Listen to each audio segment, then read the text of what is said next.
Hello and welcome to another episode of Football Talk Podcast. My name is Ozzie and I'm your host for today's show. So another interesting week in the Premier League. So we'll crack on with the game of the week for me is, not for me, for everyone else, is Tottenham versus Liverpool. So Liverpool were victorious after a very, very long time. First win in 5 matches. So I'm sure a lot of Reds will be ecstatic after that victory.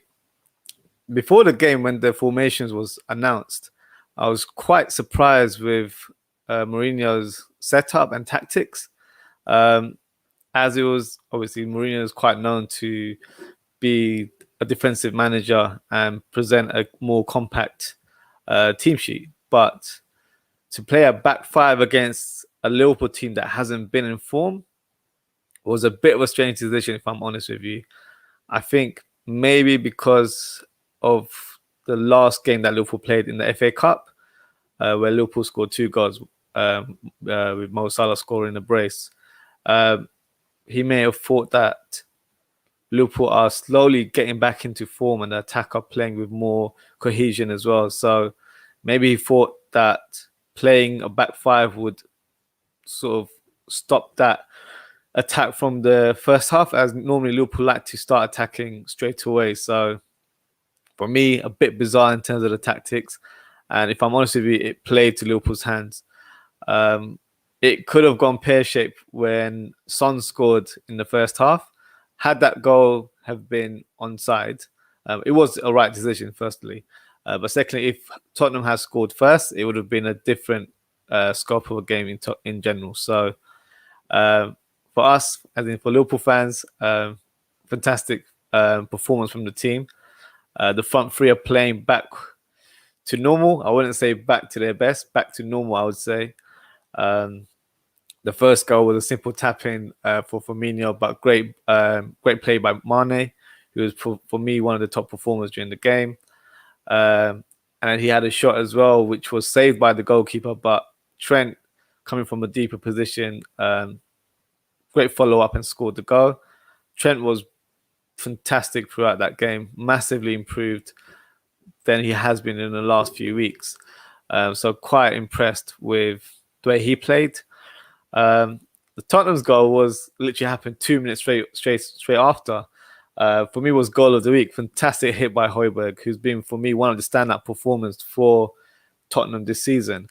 And yeah, at that point you're like, oh, maybe it's going to be a tricky sort of match where the next goal will be vital in terms of who will become victorious. And thankfully for Liverpool, it was Mane who scored. So great ball by Trent and an instinctive finish where in the first half, especially the first couple of minutes, Mane had a chance with his left foot. And I feel like he took too long to decide how he wanted to finish that ball. Whereas the goal that he did score in the match was instinctive. He didn't really think about it twice. So I feel like this will hopefully breathe some confidence in Mane and also the other players as well. Salah was on the score sheet, but unfortunately was disallowed. But overall, Liverpool back to form. Sad point is that Matip was injured, which I believe will hopefully push the owners to possibly do a signing. So I've just got a message from Rehan M10, who would like to know, who do you think will sign before deadline? If this is regards Liverpool, I'm not too sure. The last few weeks, I haven't been confident about Liverpool signing a player. But I believe with Matip injured, so think about it. Matip's injured. Van Dijk, Gomez out for the season as well. And Firmino, I believe, is injured. Not sure in terms of for how long, but he's missing the next fixture, which is against West Ham. So if our owners do not dip into the market, it's going to be a big concern and will have a major effect in our season. I'm sure if you're on social media, you've probably seen numerous rumors today. So there's rumors that Botman might be the guy that will come in. Apparently, there was a deal agreed in the early part of the month, but I believe the structure of how the deal was going to be concluded didn't please both parties, or more so Lille, I should say. Who else? Mustafi has been linked, which I'll speak about in more detail in my transfer rumor section.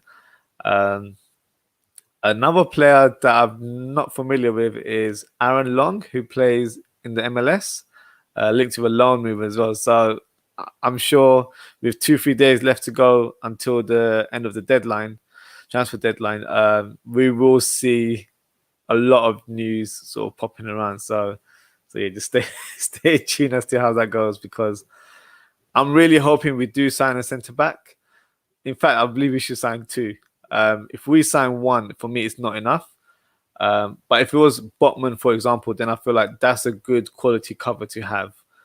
Whereas if it was someone like Mustafi, no offense, but I don't believe that's the kind of caliber of a player we should have as our sort of like, not savior, but as our main centre back signing for this season, because I don't think that's going to help. The only part that will favour Mustafi that he has Premier League experience and has been playing football more in general in terms of comparison to Reece Williams and Nathan Phillips, who actually had a great game as well.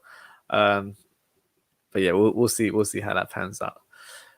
So the next game I'd like to speak about is West Brom and Man City. So Man City completely demolished West Brom. That game was just completely one-sided. They didn't give West Brom a sniff of the game.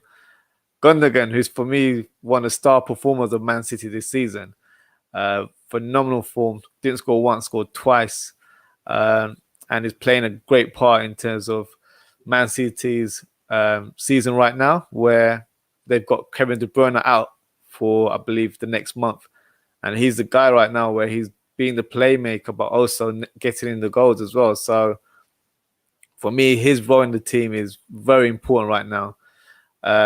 Cancelo as well scored a nice goal. Bit of debate in terms of the final decision for that goal as they went to VAR. But nevertheless, nice left-footed shot from him, and goals from Mahrez and Sterling throughout the game as well. For me, Man City have just been in unbelievable form right now. They are the team to beat, in my opinion. You've got Liverpool, who are slowly getting back there. You've got Manchester United there as well. Leicester, who are in great form as well. So you've got a lot of teams that are competing for that title right now. But I believe, in my opinion, Man City are the ones right now that you have to kind of surpass right now. So, yeah, they're in unbelievable form. 41 points right now, and they still have a game in hand. And the next fixture is against Sheffield United. So, I did say last week that it should be an easy win for Manchester United, but that's the team we can speak about now in terms of the results. So, Manchester United versus Sheffield United. So, definitely a surprise result. I didn't think Manchester United would have lost this game, but it happens. Obviously, because they played so many games recently as well, it probably has had a toll in terms of their fitness and in terms of the way they're playing. But yeah, in general, it's been... Sorry, we just got a comment from Boogie Brown 37. Sixth form is impressive. Unbeaten 17 matches. Yeah, unbelievable form from Man City. I feel like it's like the Man City we saw in the 2018-19 season. Like, they're just simply unstoppable right now. So yeah, it's going to be tricky for a lot of teams to try and compete. But you know, it's one of those seasons where the league leaders is changing every week. So it's just, I feel like it's going to be an interesting season in comparison to last year, where Liverpool more or less ran away with the title this time last year. So for the neutrals, I guess it's a great advert for Premier League football. So yeah, we'll see how that goes there. So yeah, back to the Manchester United game. So the first goal itself, for me, I feel like De Gea should have done a bit better in terms of dealing with the cross. He's normally quite good in the air, but I just feel like he wasn't as responsive as he should have been. And nice goal in the end from Brian for Sheffield United there. And another goal from a corner for Manchester United, where Tellez produced a great cross. For me, that's one of his assets in terms of his delivery to the box, and also in set pieces, in general free kicks as well. Good powerful header by Maguire to equalise. Unfortunately, naive defending from Manchester United, where it cost them the game. But a good finish by Burke there. But one thing I would like to say in terms of the match, it's quite disappointing to see the responses that the young defender got, and also I believe Martial received on social media. Uh, let's be honest, there's no room for racism whatsoever in football and society. And for me, it's disgusting the way the fans responded to that loss. You know, we're all passionate football fans and we do get emotional, but for me, there's no room for that sort of abuse. So disgusting behavior from certain fans. Unfortunately, most of the stuff that I did see online were from United fans. And it's not something you want to see. For me, social media platforms such as Twitter need to do a lot more in terms of handling these situations here, because people are so quick to open an account and just troll these footballers or, you know, people that have a voice on social media. And Twitter can be a very toxic place. So for me, it's something that needs to be looked into. I would say for professional footballers, maybe try and limit your activity on social media, because you are going to get one or two, well, I say loosely, one or two people that are there just to be abusive. They're not there to really support you. So yeah, I think social media has to do a lot better in that aspect. And punishment needs to be done as well, especially if you're able to figure out who these people are. There needs to be severe punishment done. It's ridiculous in this day and age that this is happening. So Boogie Brown 37, Stones and Diaz partnership underpinning revival for Man City. Yeah, to be fair, it's been a bit of a surprise for me, because when Diaz was signed, I have seen him briefly in the last season or two, and I thought he was a decent defender, but not the way he's played so far for Man City. I thought he was a bit of a powerful defender, but a bit rash in his tackles. Conceded a lot of penalties for Benfica last year. But for me, he's surpassed any expectations that I had of him personally. And Stones as well has been the biggest surprise for everyone, I would say. You would think Laporte would have been first choice, but he's keeping him out of the team. So it's got nothing to do with injuries or anything. He's literally outperforming Laporte in training. So obviously he's been trusted to form that partnership with Diaz. And you have to give credit when it's due. He's been fantastic this season. One of the most improved players, I would say, overall. So yeah, fantastic for him. I guess it's fantastic for England as well in the long run. So normally when I do this sort of match analysis, I always focus on like the main talking points or the so-called bigger teams. So the Chelseas, the Leicester. But for me, I feel like we have to speak about wrong team. West Ham surprisingly have been, I believe they're fourth now, aren't they? Fourth or fifth? Yeah, they're fifth right now, just below Liverpool. They've been in fantastic form. Credit to David Moyes. I feel like it's gone sort of under the radar in terms of how dominant West Ham have been this year. And for me, their star player is Soucek, and I've been speaking wonders about him over the season, where his aerial presence is just, to be fair, I don't feel like a lot of people can stop him. And the goals that he's scoring, they're not straightforward goals, especially the goal he scored against Crystal Palace from the corner, where he just went through two players and scored a diving header. And you're like, you don't have the right to score that goal. He's been in fantastic form. I've said it a few times as well during our episodes that he's like, for David Moyes, like he's pivotal in terms of how David Moyes wants to play his football. And he's played a vital role.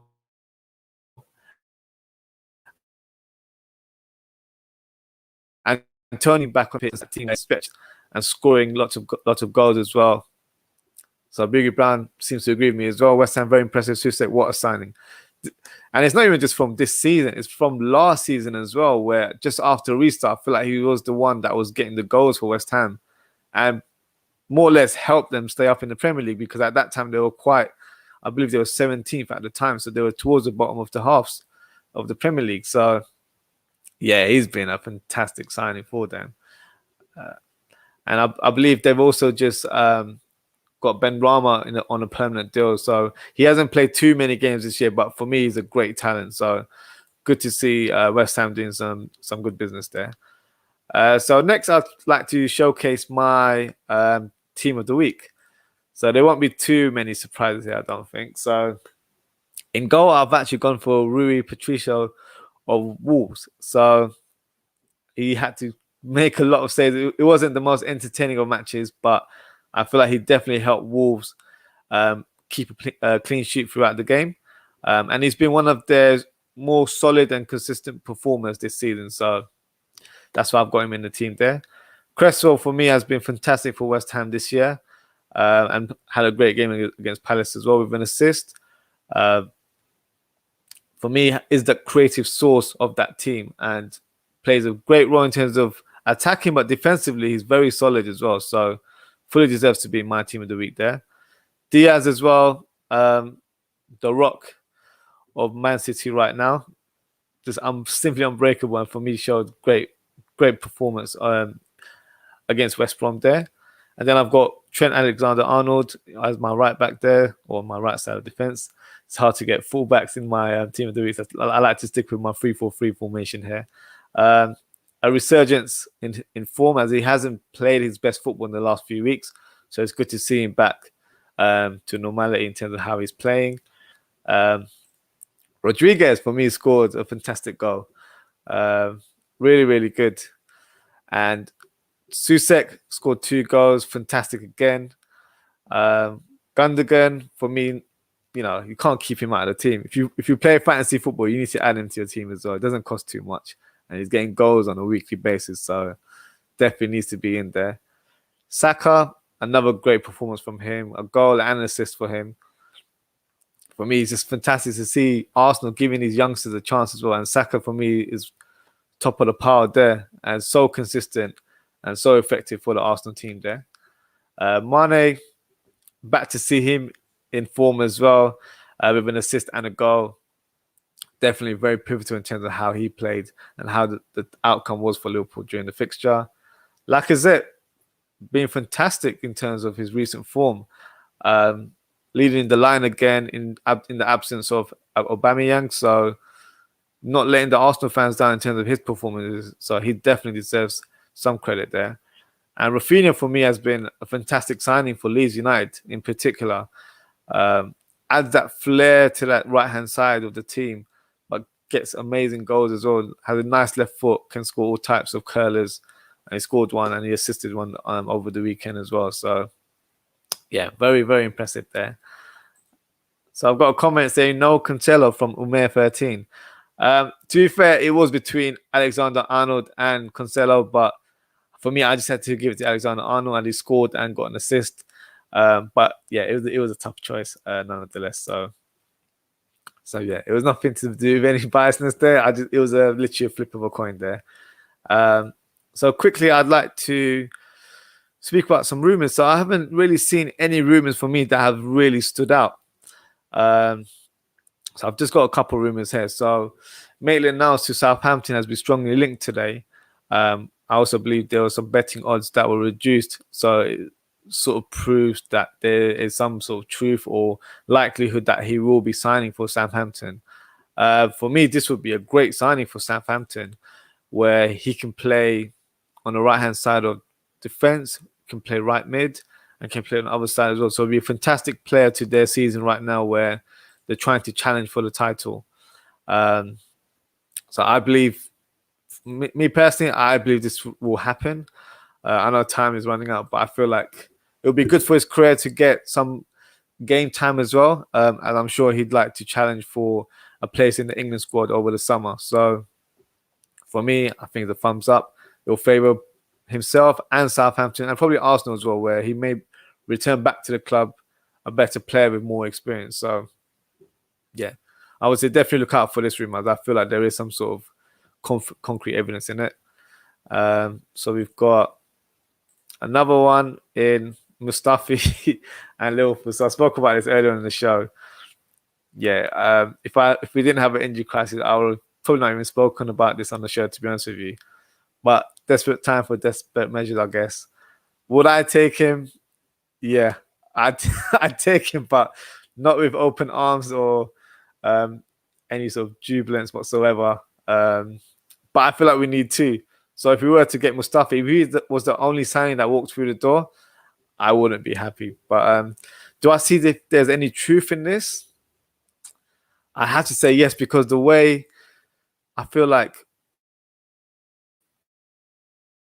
our finances at Liverpool have been constrained regarding the losses that they've made through the pandemic. And I feel like there was never any plans to invest in January. So I have to give a thumbs up. Not something I'd like to do, but yeah, we'll see how it goes in terms of Liverpool signing any defenders. It will play a big part in our season. So if we don't sign any defenders, I feel like it's going to be very difficult for Liverpool to cement a strong challenge for the title. But yeah, we'll see how that goes. So Boogie Brown, 37, as just mentioned, Lingard to West Ham. So I believe that's pretty much done now. So that's not even a rumor. So regarding that move, I think it's great for the player. I think it will allow him to have a different environment. Play under a manager who's played before as well, so it'll be good sort of familiarity there, and also just go out there and express himself as well. So he's had a difficult time in terms of his personal life and on the pitch as well. I think it suits both parties, and Ole was quite vocal in his press conference today, where he said that he'll come back as a Manchester United player. So for me, I think it's great move for him. He definitely deserves to play some football. Unfortunate, where you've got Rashford and you've got Bruno Fernandes all in great form right now. So it's very difficult for him to get into the team, where Manchester United haven't really faced that many injuries this season. So yeah, all the best to him. I hope he does get some game time there and gets to resurrect his career as well, as he is a talented player. Biggie Banner just said, "I'm a brave man." I know. I'm quite embarrassed to even say that I'd take Mustafi into the Liverpool team, but like I said, desperate times, desperate measures. Yeah, nothing that I'm really not pleased about it, but we'll see. Next episode I'll speak about it in more details in terms of who we've signed. I'm very hopeful. It'll be 2 signings, but might end up with 0. So we'll see how that goes. So just to quickly wrap up FPL. So for me, I had a terrible week. I had 36 points. So it hasn't been a very high scoring match week.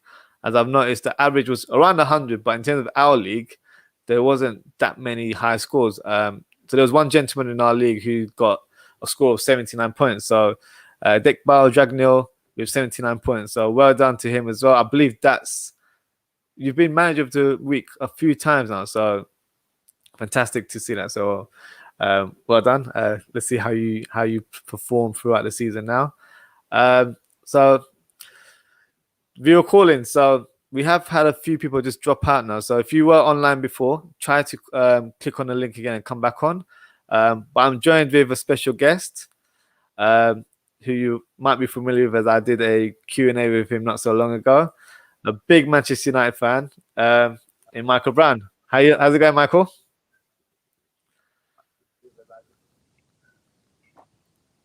Hi, Michael. Can you hear me? How you doing? I'm good, thank you. How are you? Sorry, give me a second. No problem. Give me one moment. Oh, there we go. How you doing? I'm good, thank you. How are you? What would you like to say? Well, we can firstly start with, how do you feel about the defeat against Sheffield United a couple of days ago? Oh, well, I suppose, sorry, good evening, by the way, and a great show, by the way. But you know what? I felt that the performance, it had to happen at some point in Manchester United's season, because as we know, this season has been up and down for everyone. There's been a lot of unexpected results, bizarre results in terms of, like, say, Liverpool getting beat 7-2, City drawing at home with West Brom, Liverpool losing 1-0 to Burnley. And United started the season very poor, but then they've gone on this great run, unbeaten away from home. But and got up to the summit, in terms of where we haven't been for a while. So we expected at some point we're going to have a dip, but not against Sheffield United. I mean, it was all about how United approached this match with their mentality. The bottom of the league, they got one of the worst records in the Premiership. It should be a standard win, but it proved not, because the thing about United beating Sheffield United was about moving the ball quicker around that defensive block, because Sheffield set up in that 5-3-2, and they're very well drilled, and they're starting to have a bit of a renaissance under Chris Wilder in terms of getting their results, especially in the FA Cup has helped them out a little bit. But United didn't move the ball quick enough, and they're very neglectful in their closing down and pressing on the ball. And Sheffield to be honest, they were very brave from the outset. I mean, they set their stall out with that front two, really kind of pressing United and the midfield, and United couldn't work them out. They had all the invention on the pitch, but they moved the ball so slowly, and then they were defensively neglectful, and they got duly punished for it. So it is what it is. It's got to take it on the chin, regroup, and then look towards Arsenal. But a poor result all around, because I think that set them back mentality-wise. That the title aspirations were there. Now you can still see the development areas need addressing. Yeah, I was going to ask you. So, how do you feel going into the next fixture against Arsenal? Are you confident, or like you said, do you feel like it has sort of dampened the mood or morale at the club due to that defeat? I think. I still think United will be probably confident going to Arsenal, because end day Arsenal don't play like Sheffield United. I mean, Arsenal will come from Manchester United, and it seems that United, especially on the road, get their joy when teams attack them, and especially when their the opposition attacks break down, because that's what United do. They actually harm teams in transition when the opposition loses the ball when you're on the attack. That's where United are hurtful. But when you deny them that counter-attacking ability, which Man City had done during early in the season when they beat us 2-0, when you allow United not to get in behind, slow the game down, take away their instinctive attacking options, now it's about, well, can you play with intelligence? Can you game manager match? Can you find a way? And I think Arsenal don't play like that, so it'll be. I think United will be more reactive. But I think what's in the back of their minds now is this our time for our second dip of this season? And you can't afford to do it at this stage, especially if you've got not one slim type aspirations, but then Champions League aspirations, because there's so many teams in and around that positions can change very, very quickly with a couple of defeats. You could find yourself going from second to fifth very quickly. So I think they'll be confident, but mindful of a resurgent Arsenal who are up and down, but they're still finding out results. What's your score prediction for the game? Oh, that's a tough one. I mean, going into this match beforehand, I would have said United will win, and I still believe we probably will do, or even a draw. But I've got a feeling it'll be 2-1, Man United. 2-1 to Man United. Fair play. Do you think United will... Arsenal will score. Arsenal will score. Do you think United will dip into the transfer market before Monday, or do you not see any incomings? No, it's all goings. It's Jesse Lingard going West Ham. It's Rojo going up to Boca Juniors. They send out Palestri, the young signing from Uruguay. He's going out to, I think, a Spanish team. I think it's Alaves. Just to get some experience. Amanda Traore is going to play in the 23s, but I don't see them onboarding anyone. I think they're looking towards the summer, which is going to be a centre-back, specialist right winger, possibly a right back to challenge Wan-Bissaka, and the midfielder as well. So I can't see anything coming in January, not unless they see other teams going after their main targets a bit earlier, where Liverpool are looking for a centre back. Just about Upamecano now. The clubs are all kind of corralling, to try and get this player for 42 million buyout clause. So it's going to be something where, if anyone does any business, it'll be sign them, but let the players finish the season in that respective league before coming over to these shows. But I can't see United doing anything at all. Fair enough. We've got a comment here from Umer13. Will Odegaard start? So, new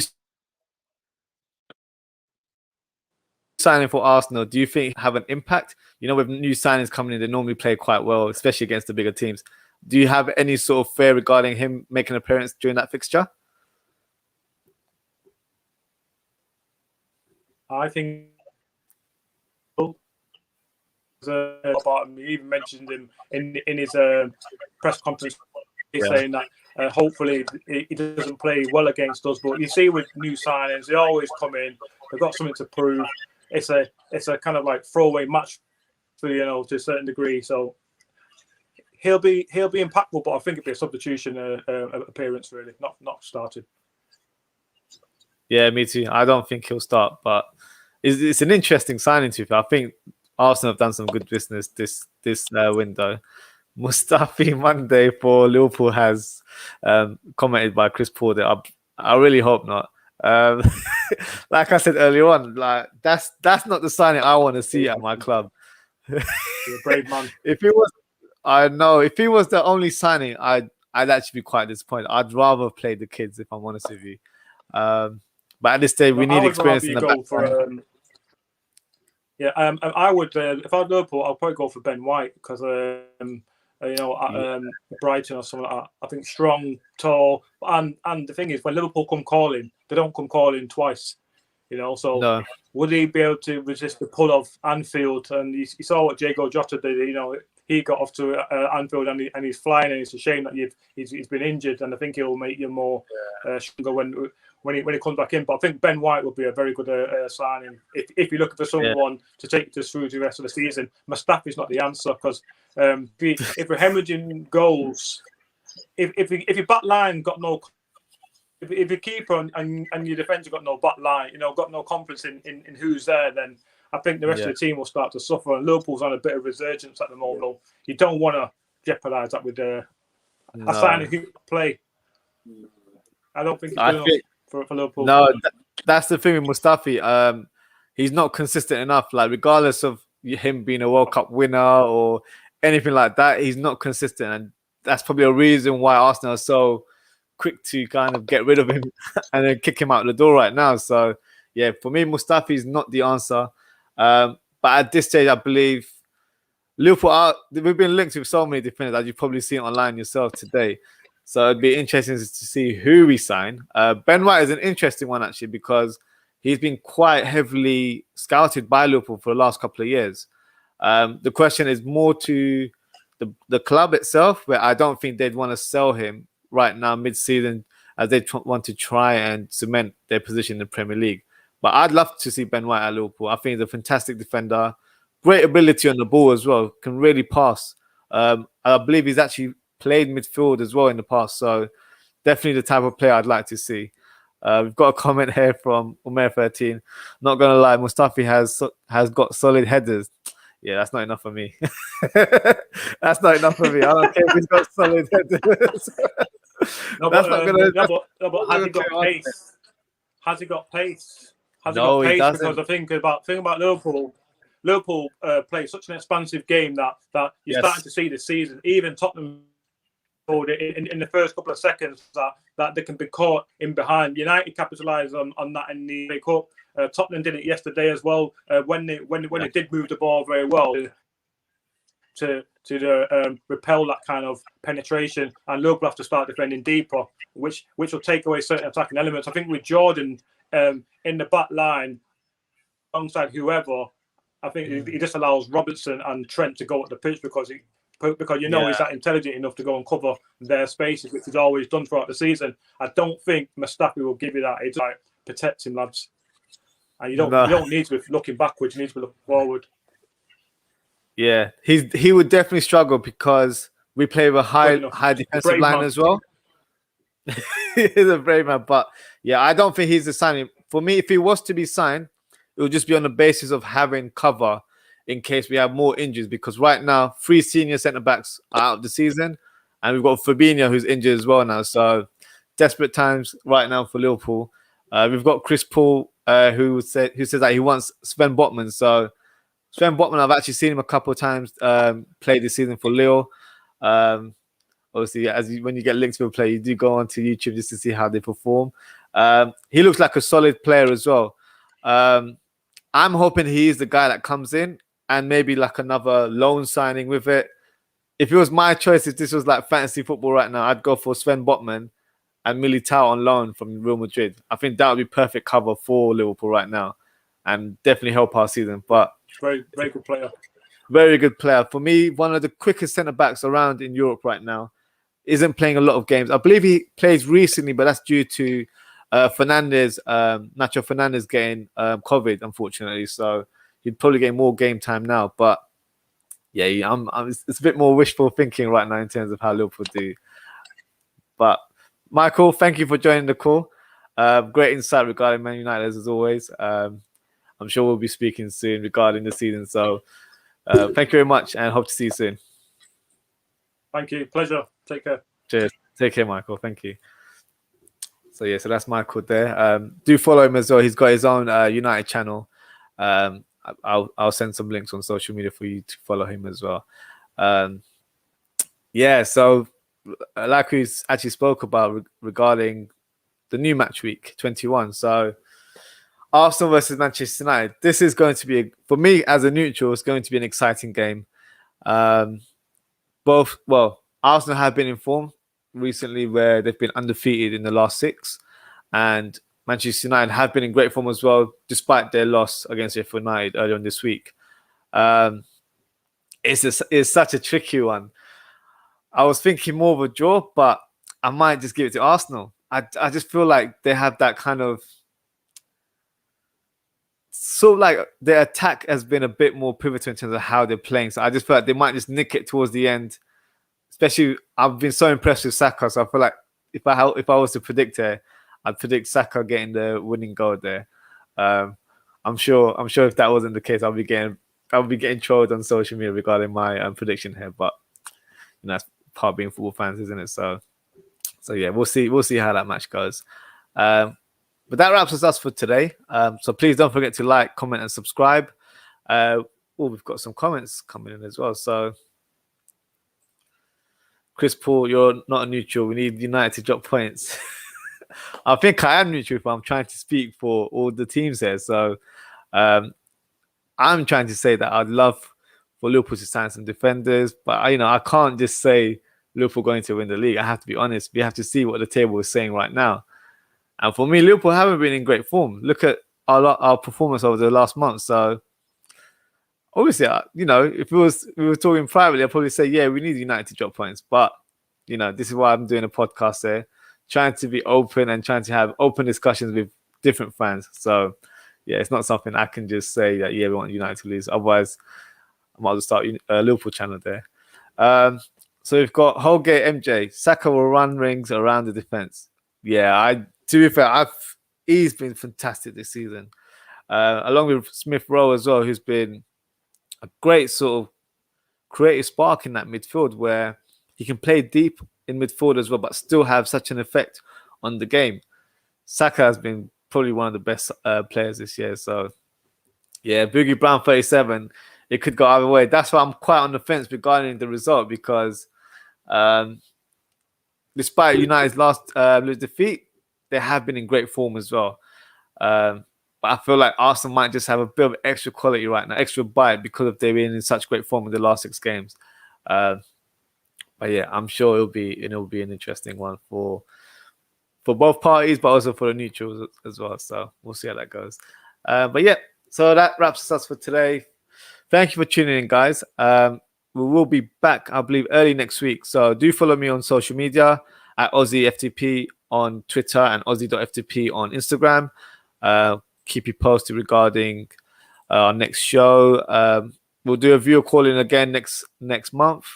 If there's any sort of topics that you'd like me to speak about, feel free to DM me. Would love to hear from you guys.